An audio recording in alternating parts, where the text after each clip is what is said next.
All right, we're going to get started. Before we begin, I want to thank you for being here. You all have very busy lives. You have work, children, grandchildren, sports, church, stress, responsibilities, and yet you chose to come to learn about protecting children. That matters. Whether you're a parent, teacher, grandparent, coach, neighbor, youth leader, or simply someone who loves kids, showing up means you care. Tonight isn't about fear, it's about awareness because awareness gives us opportunities to protect. One thing I want to acknowledge, this topic can feel heavy. Some individuals in this room may have personal experiences with abuse or know someone who has. If at any point you need a break, please take one. Your well-being matters. My hope is simple, that you leave with more confidence and more awareness and practical ways to help keep children safe. Because children don't need perfect adults, they need safe adults, and safe adults are informed adults.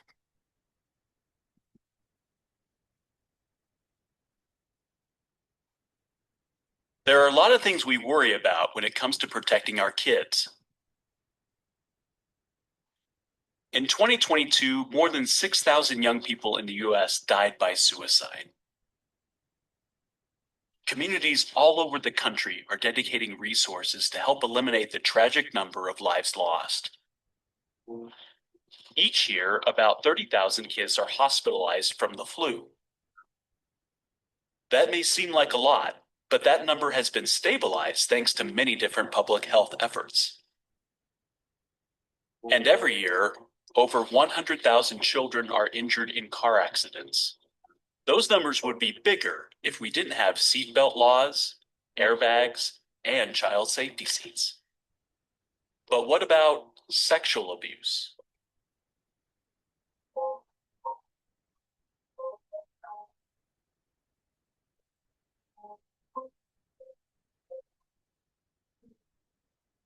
Every year, more than 500,000 children will be sexually abused. That's 1 in 8 children by the time they turn 18. We talk about keeping them safe. It's time to add sexual abuse to the conversation.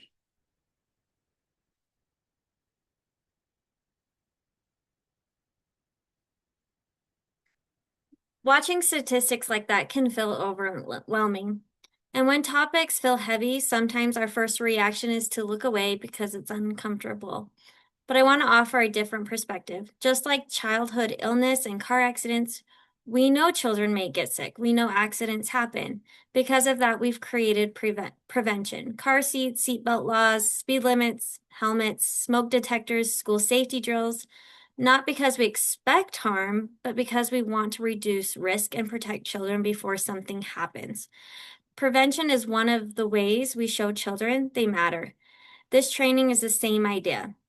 We are not here because we assume every child will experience sexual abuse. We are here because awareness creates protection. If you think about it, how many of us remember learning stop, drop, and roll?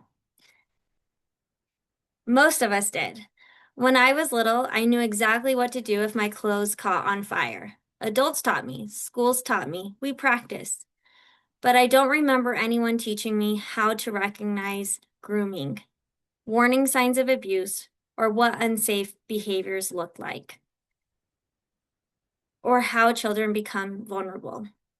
Now, as a therapist and as a mother, I think often about this because prevention only works when adults know what to look for. Just as we teach children fire safety before emergencies happen, we should also know how to recognize abuse before harm occurs. That's why this conversation matters. So a little bit about me. My name is Haley Ficklin. I'm an associate clinical mental health counselor and currently serve as a school wellness and safety coordinator with Northeastern Utah Educational Services. My work focuses on prevention, wellness, mental health, and supporting schools and communities. I'm also a mother, and that perspective shapes how I think about child safety. Everything shared throughout this presentation comes from evidence-based, informed, and state-approved Saprea materials that are publicly available at no cost. And please feel free to contact me, and there will be a slide at the end with my contact information if you have any questions or thoughts. So, the goal of this presentation is not simply to provide information. The goal is to provide tools. By the end, we will discuss, understand childhood sexual abuse, risk factors adults should recognize, practical prevention strategies, how to respond when concerns arise, what to do if a child discloses abuse. Because prevention often begins with informed adults, to understand why prevention matters, it helps first to look at what research tells us. Before discussing prevention, warning signs, or what adults can do, it's important to start with a shared understanding of what childhood sexual abuse actually includes. Because many people hear the word sexual abuse and immediately think only about physical contact. Research and law tells us something broader. Childhood sexual abuse can include both physical and non-physical behaviors. Physical sexual abuse may include sexual contact involving a child's body. Non-physical abuse can include exposure to pornography, explicit messages, voyeurism, online exploitation, inappropriate conversations, or pressure involving secrecy. This is important because harm can occur even when physical contact has not happened. Abuse is defined by unsafe and inappropriate behavior, not by whether a child understood what was happening, resisted, or appeared upset. Children often trust adults. Children may feel confused. Children may not recognize grooming or abuse when it is occurring. That is part of why adult awareness matters. Sexual misconduct is slightly different and may include behaviors that make a child feel uncomfortable, unsafe, pressured, or confused. Examples include inappropriate jokes, sexual comments, sharing explicit images, unsafe communication, boundary violation, and grooming behaviors. Sexual misconduct may also involve acts between youth under specific circumstances outlined in law. The important takeaway is this: adults do not need to memorize every legal definition. Adults should pay attention when behaviors create discomfort, secrecy, pressure, confusion, or cross boundaries. Because healthy relationships with children do not rely on secrecy. Healthy adults respect boundaries. Healthy adults welcome accountability. As we continue through this presentation, the goal again is not fear. The goal is to recognize behaviors earlier, understanding risk, and help create environments where children feel safe, speaking up, and adults feel confident responding. Because prevention often begins long before abuse is recognized. It begins with informed adults. Okay, as these next statistics are shared, notice which information surprises you. Sometimes assumptions about abuse do not align with what research tells us. I want you to think what your guess might be, and then which surprises you the most. So blank percent of reported abuse involves someone the child already knows. Approximately 80% of reported abuse involves someone the child already knows. This statistic often surprises people because many of us grew up hearing messages focused heavily on stranger danger.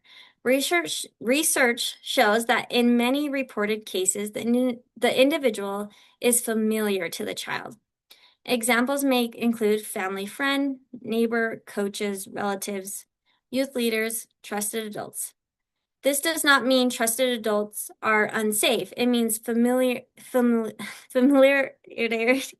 familiar adult alone is not protection. There is another statistic that can be difficult to sit with. So I want you to think what your guess is. Approximately 1 in blank girls and 1 in blank boys experience sexual abuse during childhood. Approximately 1 in 4 girls and 1 in 10 boys experience sexual abuse during childhood. Statistics can sometimes feel distant until we remember that every number represents a child in a classroom, on a sports team, in a faith community, or in a neighborhood. These experiences occur in communities that often look very similar to our own. Understanding risk begins with recognizing that abuse is more common than many people realize. So then the next one, think to yourself what the blank may be. Sexual abuse can include both contact and blank behavior. Non-contact behavior. Many people think sexual abuse only includes physical contact. Research tells us something different. Sexual abuse can include both contact and non-contact behaviors. Examples of non-contact abuse may include exposure to sexual content, explicit messages, sexual comments, online grooming, pressure to share photos, creating secrecy around interactions. Those experiences can still cause significant harm. Understanding this broadens our ability to recognize concerns earlier. So I want to bring this conversation a little closer to home. Sometimes when we hear statistics, it's easy to think that happens somewhere else. But Utah data tells us something different. 19% of reported child abuse cases in Utah involve sexual abuse. 15.5% of adults surveyed reported experiencing sexual abuse during childhood. 1 in 7 Utah children experienced sexual abuse before age 18, which is higher than the national average. These are not simply percentages. These are children, students, athletes, neighbors, used in communities that look similar to yours. Okay, so understanding prevention starts with understanding. The next section focuses on the 4 areas adults should know. Perpetrator traits, grooming patterns, signs of abuse, effects of abuse. The purpose is not to make adults fearful of everyone around children. The purpose is to help adults recognize behaviors, patterns, and situations that may increase risk, because harmful behaviors are often subtle before they become obvious. Grooming is a word many people hear but may not fully understand. Grooming refers to behaviors used to build trust with a child, and often with caregivers, with the intent to exploit or harm. Grooming is often subtle, gradual, and escalating, which means it can be difficult to recognize while it is happening. Many grooming behaviors do not immediately appear unsafe. They may initially look like kindness, special attention, helpfulness, or generosity. That is part of why awareness matters. So now talking about grooming patterns, the goal of grooming is often to increase access, lower boundaries. The goal of the perpetrator is to increase access to the child, lower boundaries, create secrecy, and build dependence over time. These patterns may look different, but many follow similar steps. For example, faking trustworthiness. The individual may work hard to appear especially dependable, caring, generous, or safe. Faking romantic relationships. This can involve creating an inappropriate emotional closeness that feels exclusive or special. Examples may include excessive compliments, making the child feel uniquely important, or creating an emotional dependence. The goal can be making a child feel responsible for maintaining the relationship. Also, they will test boundaries. Boundary testing often begins with small things, breaking rules, ignoring limits, increasing privacy, seeing what adults or children will accept without questioning. Touch and intimidation. This may involve increasing physical contact gradually. What begins as seemingly harmless touching may become more frequent or uncomfortable. Children may feel confused because unsafe behaviors often do not start obvious. Sharing sexual material. They can include exposing youth to pornography, sexual jokes, explicit conversation, or inappropriate images. Exposing may be used to normalize unsafe behavior or reduce discomfort around sexual topics. And also, breaking rules. Individuals may encourage children to keep secrets, bend family rules, or do things parents would not approve of. Sometimes this is framed as being fun, mature, or special. Repeated rule breaking can weaken boundaries. Drugs and alcohol. Providing substances may increase vulnerability, reduce judgment, and create dependency. Secret communication. Secrecy is an important warning sign. Private texting, messages hidden from caregivers, special conversations others should not know about. Healthy adults generally do not need secrecy to maintain relationships with children. Blaming the victim. Manipulation sometimes includes making children feel responsible. Examples may sound like, "You wanted this. You'll get me in trouble. No one will believe you." This increases shame and silence. Giving gifts. Special gifts, extra privileges, money, or attention may create feelings of obligation or loyalty. The concern is not generosity itself. The concern is when gifts become a way to create secrecy, exclusivity, or emotional dependence. Not every behavior on this list automatically means abuse is occurring. What adults should pay attention to are patterns: increasing secrecy, increasing isolation, increasing access, increasing dependence. Healthy relationships with children encourage transparency, boundaries, and safety. Unsafe relationships often move towards secrecy and control. So we're going to watch a video that will show you some of these, the subtle grooming patterns and traits.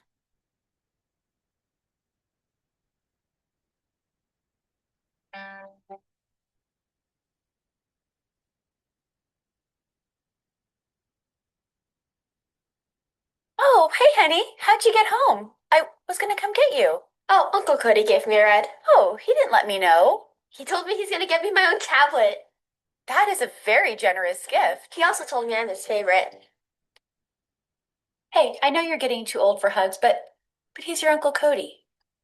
You look so pretty. Thanks. Do you like my earrings? Uncle Cody got them for me. Hey, what are you laughing at? Oh, nothing. Just something Uncle Cody sent me.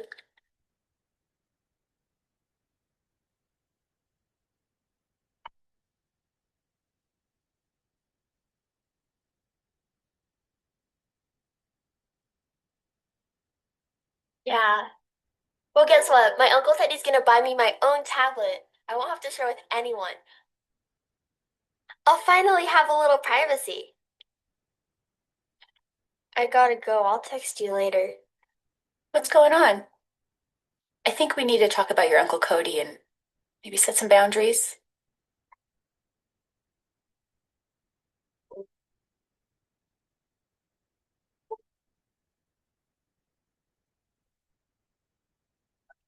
Hey, Cody, do you have a second so we can talk?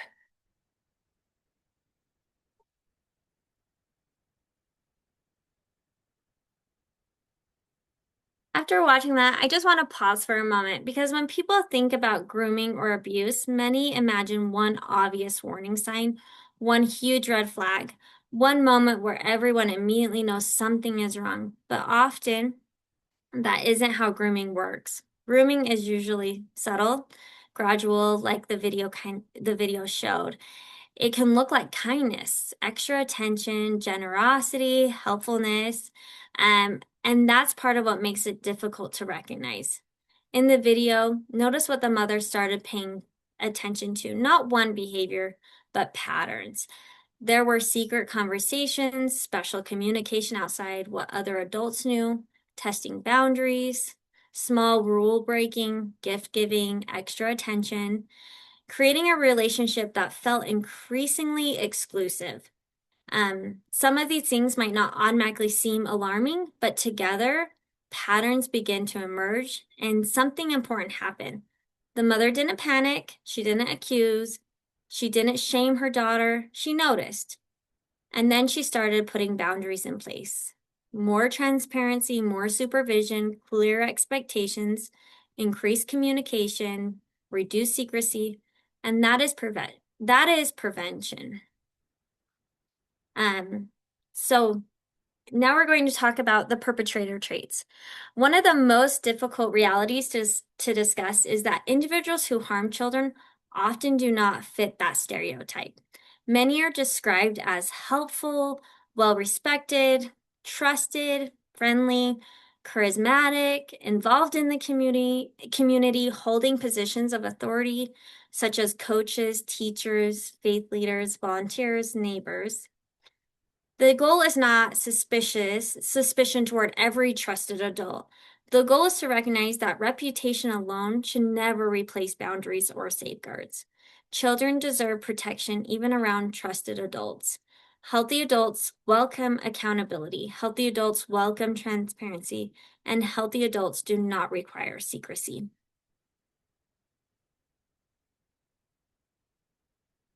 Okay, I think this slide is really important. Children's worlds no longer stop at home, school, or their local community. Connection now happens through phones, gaming systems, social media, messaging apps, group chats. Online spaces create opportunities for learning and connection. Unfortunately, they also create opportunities for exploitation. Technology increases access, not only for children, but also for individuals seeking to exploit children. Many families prepare children for unsafe people in public places. Fewer prepare children for unsafe behaviors occurring behind screens, including from people they already know. Online exploitation often follows a similar pattern: trust, secrecy, pressure, and then control. Different names may exist: catfishing, sextortion, online grooming, explicit messages, but similar patterns often appear underneath. So I wanted to talk through just like a case scenario, so we can start thinking about those grooming behaviors and traits and what to look out for. 13-year-old Sky has always had trouble reading social cues. She much prefers to connect with others online, where she doesn't have to face the anxiety of everyone laughing at her when she says something weird or wrong. Also seems like there aren't any other queer teens in Sky's small town, so she spends a lot of time on social media to find others who are more like her. Using apps, chat groups, and video game message boards, Sky is able to connect with others who are more open and accepting. After a month, she begins growing close to a fellow gamer named Liz. Liz seems especially interested in learning more about Sky and invites her to join a more private conversation. For the next several weeks, they chat back and forth, exchanging pictures, memes, and videos. Over time, the conversation escalates into sexual jokes and suggestive photos. When Liz asks Sky to send her a nude photo, Sky sends a picture of herself in a swimsuit. When Liz grows angry and demands more skin, Sky panics.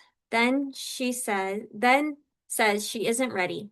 Liz then reveals that she's actually Nick, Sky's 17-year-old neighbor. Nick says that if Sky doesn't send him nudes right away, he'll leak their texted conversations to their parents and everyone they know at school. He'll also tell everyone she's gay.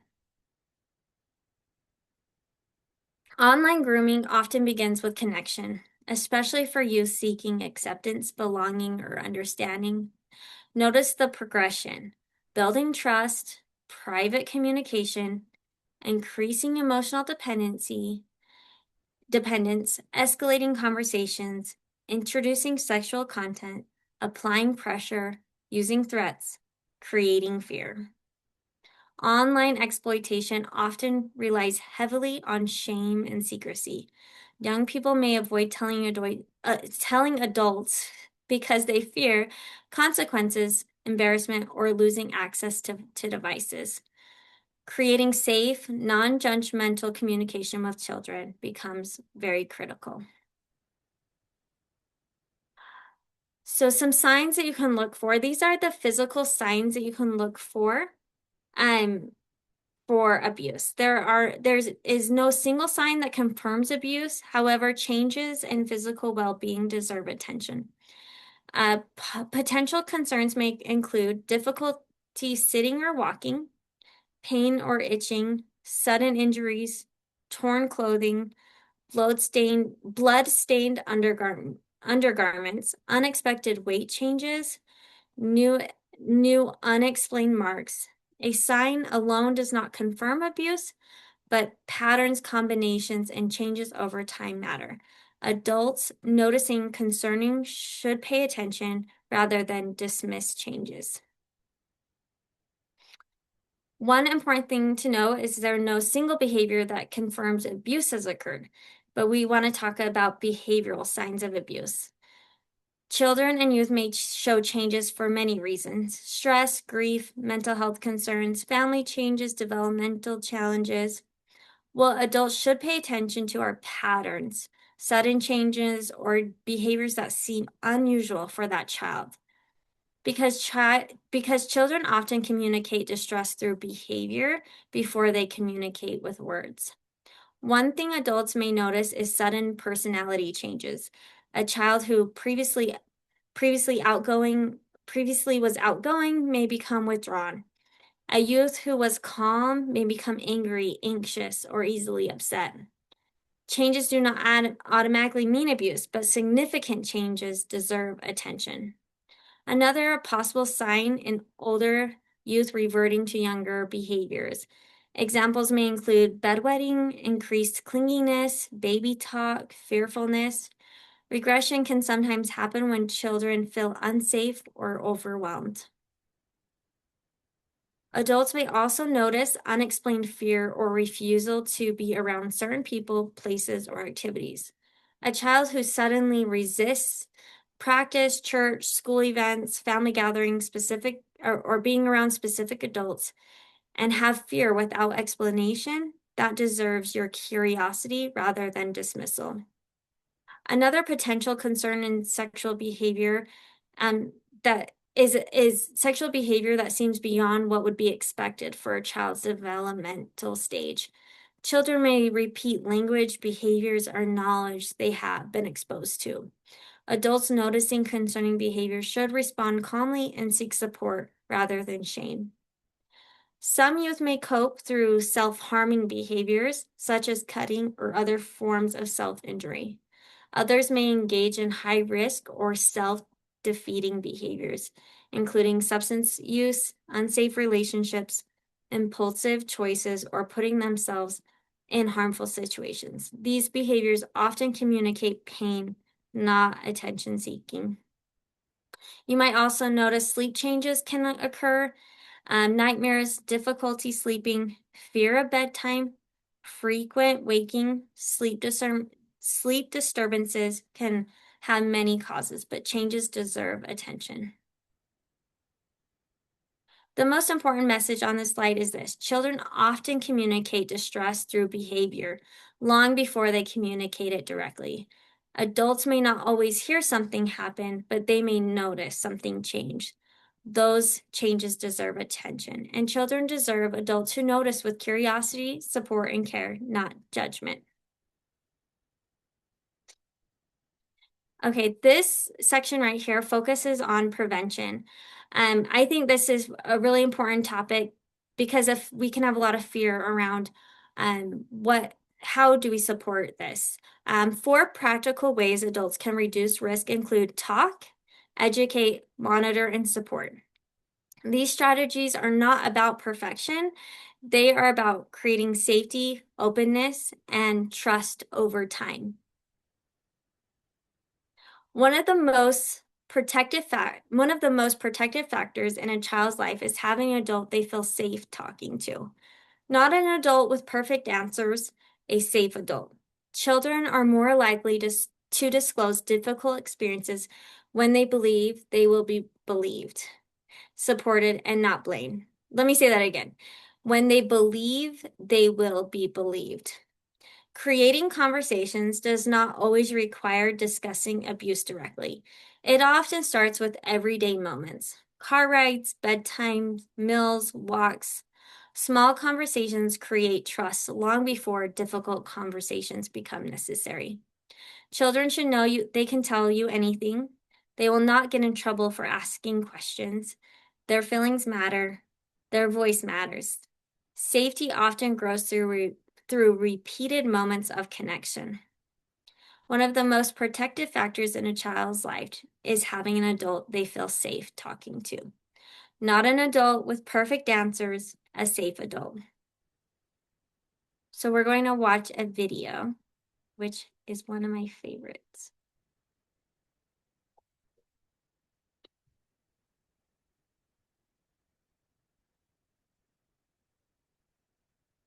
Tara, why are you crying? What's wrong? Nothing. Well, I can see that you're very upset, so just tell me what happened. You're just gonna freak out like you always do. I don't freak out. Just, what's going on? Okay, well, when you and Mom went to bed last night, some of my friends picked me up and we went to this college party. Wait, are you serious right now? Are you kidding me? What were you thinking? Well, it was just this party. Oh, okay, so a party. So there's probably drinking, guys, drugs. What did you do? Did you do anything? Did you have anything? Never mind, I knew you would do this. I don't want to talk about this anymore. No. Tara, this is serious. We're talking about this right Well, you now. aren't listening You're gonna to tell me me. everything that Stop happened yelling right at me. now. Tara, we're gonna talk about it right now.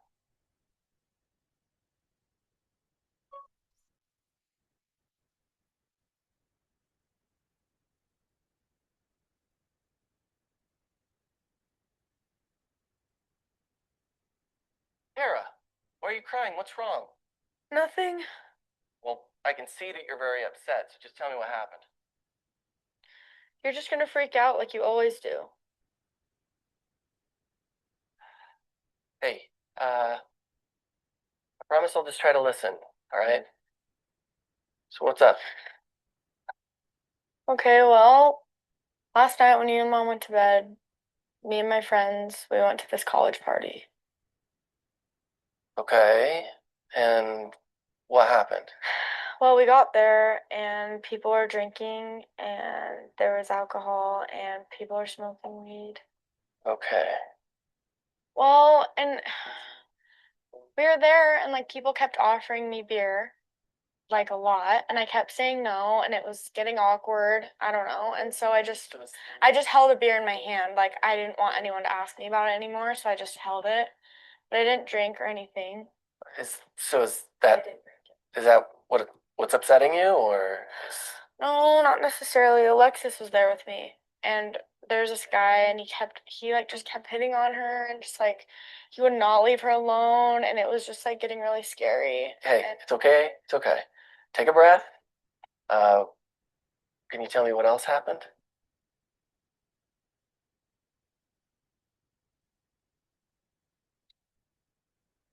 I love that because watching that interaction, I wonder how many of us recognize ourselves a little bit in that parent. Not because we don't care, usually the opposite, because we care deeply, because we're scared, because we want to protect. When the father first heard his daughter trying to share something important, his response came quickly. Questions, interruptions, emotion, trying to understand, trying to fix. And most of us, if we're honest, have probably reacted like that before. But if you notice what changed when the father paused, when he slowed down, when he stopped reacting and started responding, the situation didn't suddenly become less serious. He simply created safety first. His daughter kept talking. She felt heard, she felt believed, and the conversation stayed open. So just talking more about that ability to respond, not react. If a child shares something concerning or our response matters. Children often watch adults carefully when deciding whether it feels safe to continue talking. A strong emotional reaction can sometimes cause a child to stop sharing.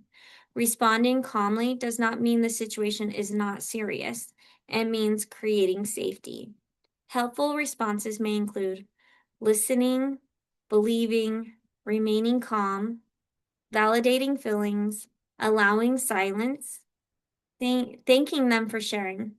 Children do not need adults to immediately fix everything. In moments like these, children do not need perfect responses. They need safe responses, safe adults who stay calm, listen, and believe. Education is prevention. Children often learn about bodies, relationships, boundaries, and sex somewhere. These questions become who is teaching them? Peers, social media, internet content, or trusted adults. Being a child's trusted source for information creates opportunities for safety. Age-appropriate conversations help reduce shame and increase communication. Education should not happen once, it happens gradually over time. Teaching proper names for body parts may feel uncomfortable for some adults. However, research and child development experts consistently support using correct terminology. Using nicknames can unintentionally create confusion or shame.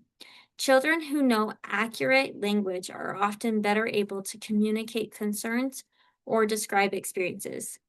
Teaching correct words is not harmful. Teaching shame around bodies can create barriers.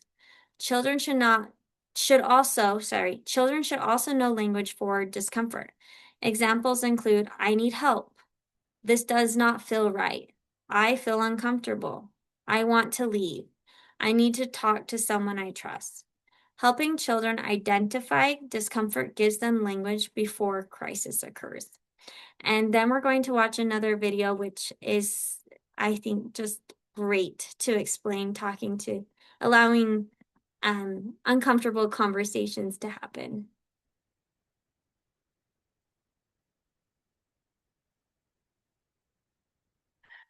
All right, cross that off the list. Hey, Mom, Yeah. what does it mean to have an erection? Whoa. You are way too young to be talking about that. We'll talk about it when you're older. Okay.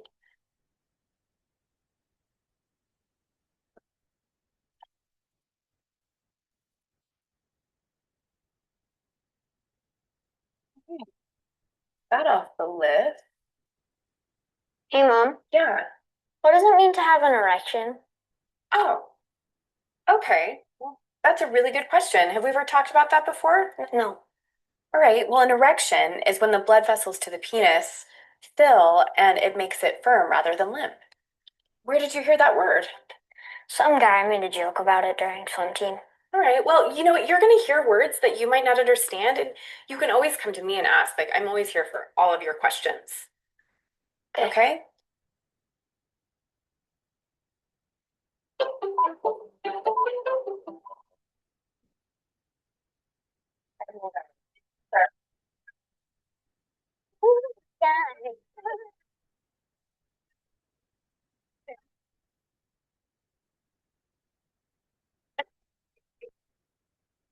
I'm not gonna laugh, just so you know. I'm not gonna laugh. Still making it firm. No, it's me. I'm sorry. Mom, What did it? you said something. Oh, sorry. Sorry, I'm paying attention. Okay, thank you. Still making it stop. It's not funny. It's It's science. so funny because of the. Okay, sorry guys. When you said lamp, You're when you still making it. It's not funny. I'm not gonna laugh. Where did you hear that word? Okay, let's start again. Blood vessels in your penis fill. Blood vessels in your penis fill. Fill and make it firm rather than limp.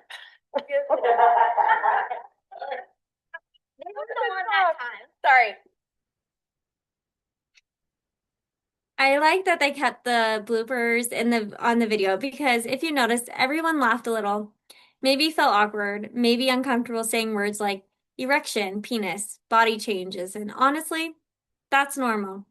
A lot of adults did not grow up having open conversations about bodies, puberty, boundaries, or sexual health. So if you feel uncomfortable, you're probably not alone. But I think the bloopers also showed something important. Adults don't have to be perfect. And they don't have to do this perfectly. We can feel awkward, we can laugh, we can stumble over words and still be safe adults. Because children are not looking for perfect explanations, they're looking for someone willing to stay in the conversation. What he may have really been asking was, can I bring confusing things to you? Are you safe to ask? Will I get in trouble? Will you be uncomfortable? And the answer children need is, you can come to me. I'm glad you asked.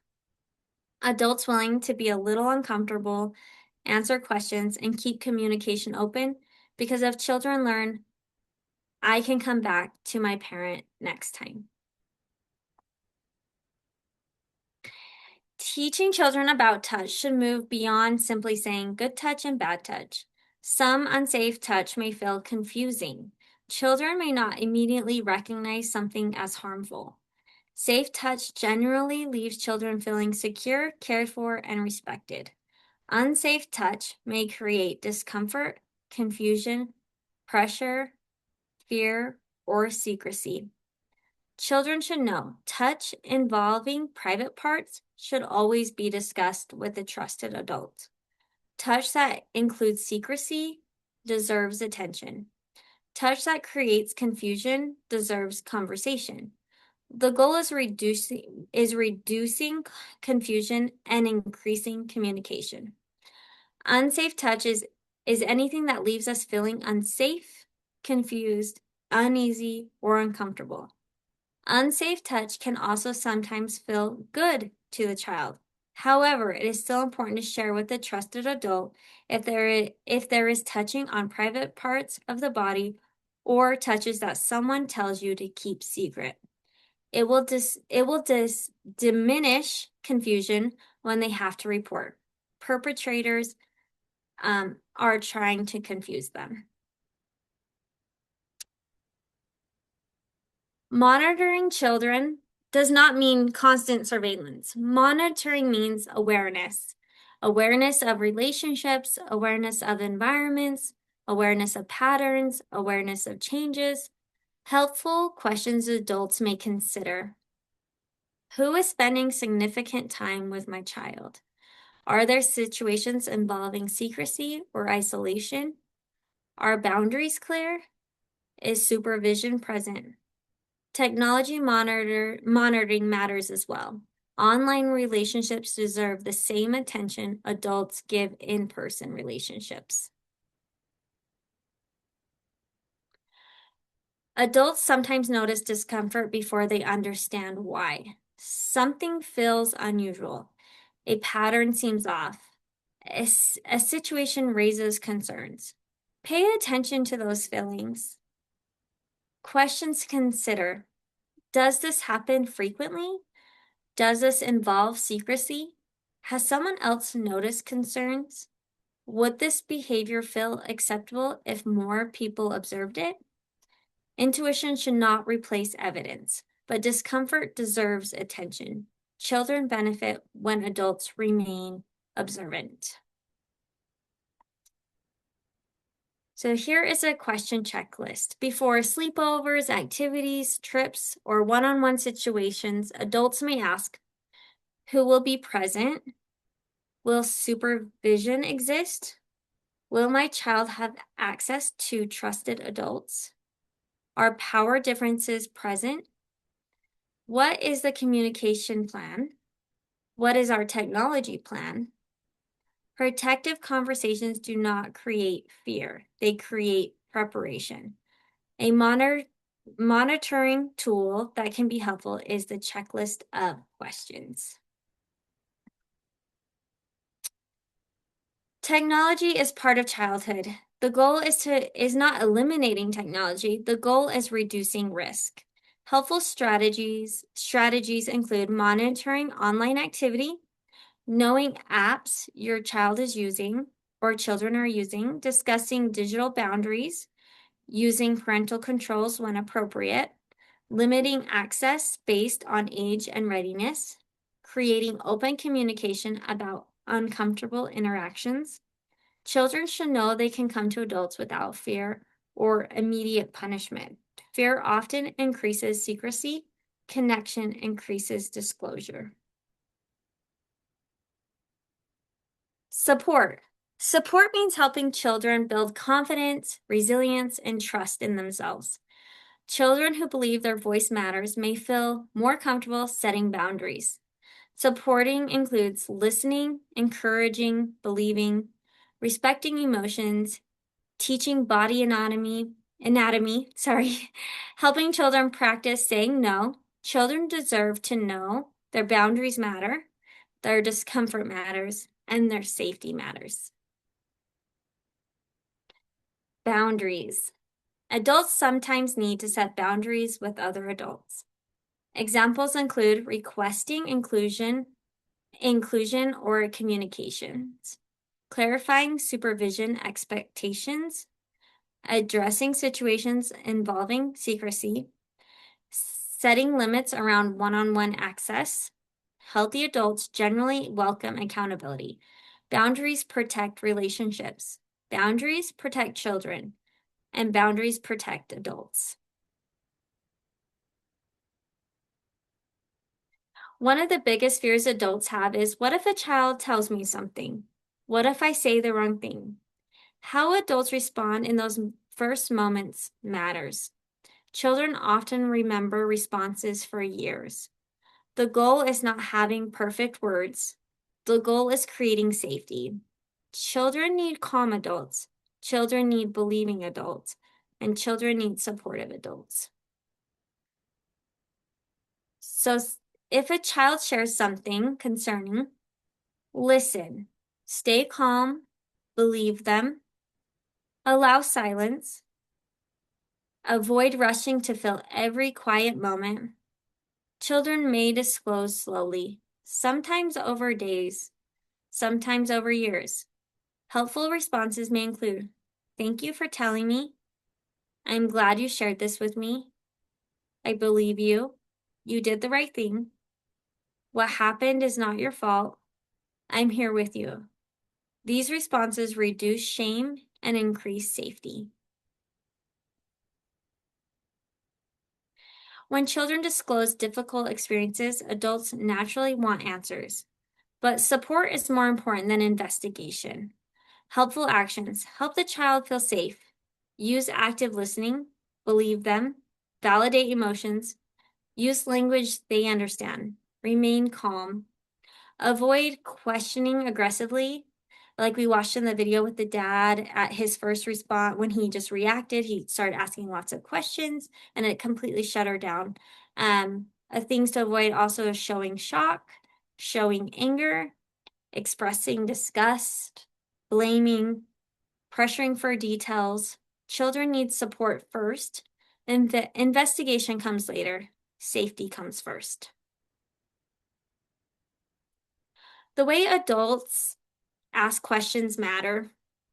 Leading questions can accidentally create pressure or influence responses. Examples to avoid: why didn't you tell someone sooner? Are you sure that happened? Did this happen more than once? Neutral questions are safer. Examples include, can you tell me more about that? What happened next? Was there anything that made you uncomfortable? Is there something you want me to know? Simple questions, calm voice, minimal pressure. The goal is understanding, not investigating. One important thing to know, you do not have to prove abuse occurred before reporting concerns. You don't have to be certain. In Utah, all adults are mandatory reporters of suspected child abuse. That means if there is reasonable concern, reporting is the responsibility, not investigating. Reporting creates an opportunity for trained professionals to assess safety. Adults sometimes worry, what if I'm wrong? A helpful way to think about it is reporting concerns does not determine guilt. Reporting concerns creates protection. If abuse is suspected, Utah Child Protection Line is 1-855-323 3237. The National Human Trafficking Hotline is 1-888-373-7888. You can remain anonymous. You do not need evidence, and you do not need certainty. Concerns alone is enough. Just a concern alone is enough to make a report. Sometimes making the call feels uncomfortable, but discomfort for adults should never outweigh safety for children. And the way that I think of it is I make the report and then they decide if they open a case. And sometimes they do and they do not. But I did my part in reporting. And that I think that's where you fulfill that mandatory reporting law.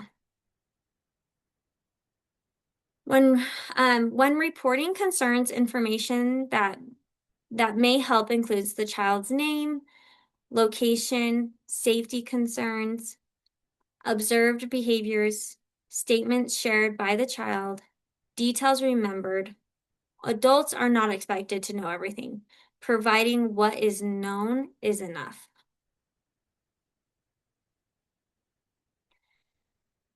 Healing after abuse is possible. Support matters. Early intervention matters. Safe relationships matter. Professional help may include a therapist, medical providers, advocates, community resources. Seeking support is not weakness. Seeking support is protection. Healing is possible. And you can find a therapist at these websites included here. Whoops, sorry, went too far. Schools, organizations, and communities all play roles in prevention. Policy matters because safety should not depend on one person noticing concerns. Healthy systems create safeguards. Healthy systems increase accountability. Healthy systems reduce opportunities for harm. Prevention works best when families, schools, and communities work together. As we summarize, there are a few important ideas I hope remain with you. Childhood sexual abuse is more common than many people realize, and abuse often involves someone familiar to the child. We discussed how grooming behaviors can be subtle, gradual, and difficult to recognize while they are happening. We reviewed warning signs that may appear physically, emotionally, or behaviorally, and how changes deserve attention. We talked about practical ways adults can reduce risk, talking with children, educating them, monitoring relationships and environments, supporting confidence, boundaries, and communication. Perhaps one of the most important messages is this: children should grow up knowing my voice matters, my boundaries matter, my safety matters. We also discussed how adult responses matter.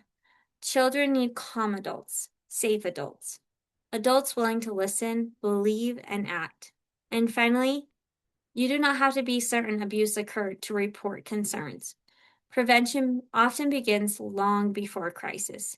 It begins with informed adults paying attention, having conversations, and creating environments where children feel safe. That work matters. I want to thank you for spending time learning, listening, and engaging with this information. These conversations are difficult. They can also be powerful because increased awareness creates opportunities for prevention, earlier intervention, and safer communities for children. If questions come up later or additional resources would be helpful, please feel free to reach out. Thank you for the work you are already doing in supporting children and families.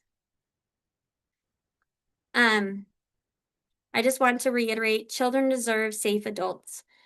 Children deserve boundaries, protection, and support. Prevention does not require perfection. It begins with awareness, conversations, and adults willing to act. One informed adult can change a life. Thank you for creating safer communities for children. Please feel free to contact me if any questions come up for you. And again, I just want to thank you so much for coming and taking time to watch this. And then I will share just the resources that were used for this. And again, all of the curriculum was by Saprea, and you can access that at no cost. Again, thank you.